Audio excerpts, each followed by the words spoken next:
One of the most important tools that the media uses to manipulate perception is frames.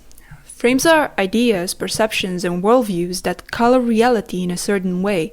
For instance, one could frame losing a tennis match as a proof of their not being good enough, or as an opportunity to learn about where they are with their progress. It is a way to interpret the reality we experience, and it relates to the beliefs we hold about ourselves and the world. George Lakoff, the American cognitive linguist and the writer of the book Don't Think of an Elephant, describes frames as follows. The truth will set us free. If we just tell people the facts, since people are basically rational beings, they'll all reach the right conclusions. But we know from cognitive science that people do not think like that. People think in frames. The strict father and nurture and parent frames each force a certain logic. To be accepted, the truth must fit people's frames. If the facts do not fit the frame stays and the facts bounce off. Why? Concepts are not things that can be changed just by someone telling us a fact. We may be presented with facts, but for us to make sense of them, they have to fit what is already in the synapses of the brain. Otherwise, facts go in and they go right back out. They are not heard, or they are not accepted as facts, or they mystify us. Why would anyone have said that? Then we label the fact as irrational, crazy, or stupid. What George Lakoff is hinting to in this quote is cognitive dissonance.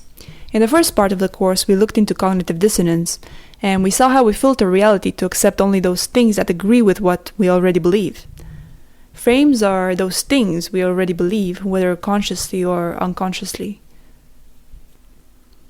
Another important tool that is used in association with frames is labels, which are quick ways of placing a concept into somebody else's mind.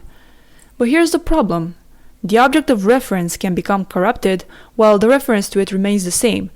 The concept evolves or distorts while the label persists.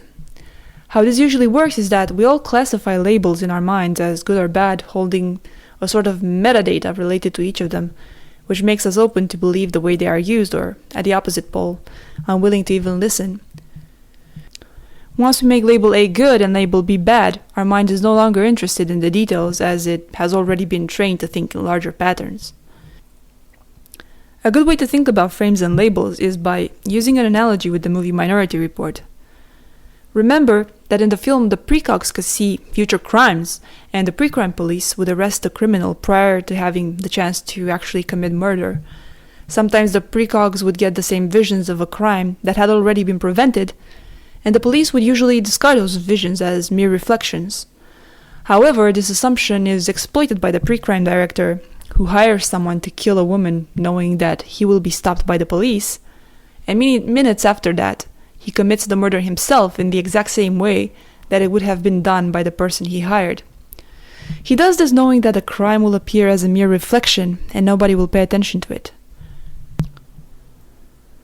The problem with frames and labels is that they become filters of reality. They become larger concepts that swallow up more nuanced ones. For instance, I haven't heard the words insult or speculation used that much lately. Nowadays, these words seem to have been completely absorbed by other concepts. Insult has become swallowed up by hate speech, while speculation has become swallowed up by conspiracy theory. The effect is that they compel us to think in terms that already tell us how to receive the information. I once saw Hillary Clinton on Jimmy Kimmel, where Jimmy asked her if she indeed had health problems. Hillary said that was a conspiracy theory. But who was conspiring with who in her potential health problem? Wouldn't the word speculation have fitted better? Frames and labels aren't all bad though. They can be quick ways of delivering information, but the process must always start with examination prior to deciding upon a label.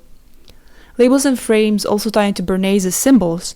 Remember how Bernays framed cigars as torches of freedom in order to link smoking with the emancipation of women.